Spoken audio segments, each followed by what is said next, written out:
നമസ്കാരം. കഴിഞ്ഞ ദിവസം സ്പിരിച്വൽ അവേക്കനിങ്ങിനെ പറ്റി ഒരു വീഡിയോ ഇട്ടിട്ടുണ്ടായിരുന്നു. ആ വീഡിയോ തന്നെ ഞാൻ പറയുകയുണ്ടായി, ഞാൻ ഇതാദ്യമായിട്ട് പറയുന്ന കാര്യമൊന്നുമല്ല. ഇപ്പോഴത്തെ ജീവിത സാഹചര്യത്തിൽ ഒത്തിരിയും പേർക്ക് എന്താണ് സ്പിരിച്വാലിറ്റി എന്നും എന്താണ് സ്പിരിച്വൽ അവേക്കനിങ് എന്നും അറിയാവുന്നതാണ്. എൻ്റെ ഒരു ഉദ്ദേശം എന്താണെന്ന് വെച്ചാൽ, എന്നെപ്പോലെ വളരെ സാധാരണമായി ജീവിക്കുന്ന ഒരു വ്യക്തിക്ക് സ്പിരിച്വൽ അവേക്കനിങ് സംഭവിച്ചാൽ ചിലപ്പോൾ നമ്മുടെ ചുറ്റിനുള്ളവർക്കൊന്നും ഇത് മനസ്സിലായിക്കൊള്ളണമെന്നില്ല. പെട്ടെന്നായിരിക്കും നമ്മുടെ ചോദ്യങ്ങളും കാഴ്ചപ്പാടുകളൊക്കെ മാറുക. നമുക്കൊരു ഫ്രസ്ട്രേഷൻ വരും.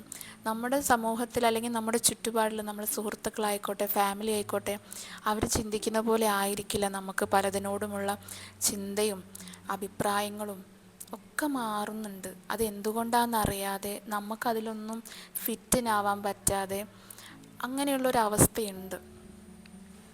ഒരുപാട് ചോദ്യങ്ങൾ വരും. കുറേയൊക്കെ ആൻസർ നമ്മൾ തന്നെ കണ്ടെത്തും.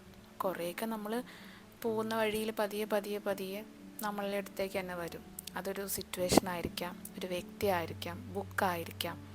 നമ്മൾ ചിലപ്പോൾ ഇങ്ങനെ ഒരാഴ്ചയോളം മനസ്സിലിട്ട് ഇതെന്താ ഇങ്ങനെ എന്ന് ആലോചിച്ചുകൊണ്ടേയിരിക്കുന്ന ഒരു ചോദ്യത്തിൻ്റെ ആൻസർ ചിലപ്പോൾ നമ്മുടെ ഒരു യാത്രയിൽ എവിടെയെങ്കിലും ഒരു വ്യക്തി വളരെ യാദൃശ്ചികമായിട്ട് നമ്മളോട് സംസാരിക്കുമ്പോഴായിരിക്കാം, അല്ലെങ്കിൽ ഏതെങ്കിലും ഒരു വീഡിയോ കാണുമ്പോഴായിരിക്കാം, അല്ലെങ്കിൽ ഒരു ബുക്ക് വായിക്കുമ്പോഴായിരിക്കാം. അങ്ങനെ നമുക്ക് പറയാൻ പറ്റില്ല ഏത് രീതിയിലാണ് നമുക്ക് അതിനുള്ള ആൻസർ കിട്ടുക എന്നുള്ളത്. അതുപോലെ നമുക്ക് ജീവിതത്തിൽ നമ്മൾ അത്രയും കാലം ആസ്വദിച്ചുകൊണ്ടിരുന്ന പല കാര്യങ്ങൾക്കും ആ ആസ്വാദനത്തിൻ്റെ രീതി മാറും.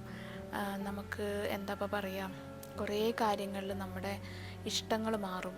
അപ്പം നമുക്ക് നമ്മളെ ചുറ്റിനുള്ളവർ നമ്മളെ കാണുമ്പം തോന്നുക നമുക്ക് എന്തോ ഒരു കുഴപ്പമുണ്ടല്ലോ എന്നാണ്. പക്ഷെ നമ്മളതിൽ ഹാപ്പി ആയിരിക്കും. വേറെ ബുദ്ധിമുട്ടുകളൊക്കെ ഉണ്ടെങ്കിൽ കൂടി നമ്മളതിൽ ഹാപ്പി ആയിരിക്കും.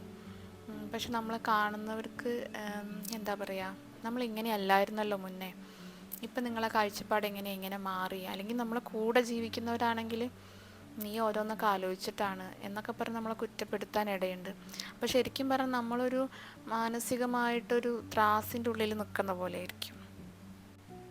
ശരിക്കും പറഞ്ഞാൽ നമുക്ക് നമ്മുടെ ഈ ഭൗതിക ലോകവും നമ്മുടെ ഉള്ളിൽ നടക്കുന്ന കുറേ ക്വസ്റ്റ്യൻസും ചുറ്റുപാടിലുള്ള സാഹചര്യങ്ങളും ഒക്കെ നമ്മളെ സത്യം പറഞ്ഞാൽ ഒരു നേരത്തെ പറഞ്ഞ പോലെ ഒരു ത്രാസിൽ തൂങ്ങണ പോലെ ആയിരിക്കും. അത് വേണോ, ഇത് വേണോ, അതാണോ ശരി, ഇതാണോ ശരി, ഞാൻ തെറ്റാണോ? നമ്മുടെ മനസ്സ് ഭയങ്കരമായ ഒരവസ്ഥയിലൂടെ ആയിരിക്കും കടന്നു പോവുക. നമുക്ക് തോന്നും നമുക്ക് മാനസികമായിട്ട് എന്തോ ഒരു പ്രോബ്ലം ഉണ്ട്, ഡിപ്രഷനാണോ, അല്ലെങ്കിൽ എന്താ പറയുക, ഇപ്പം ഓരോരോ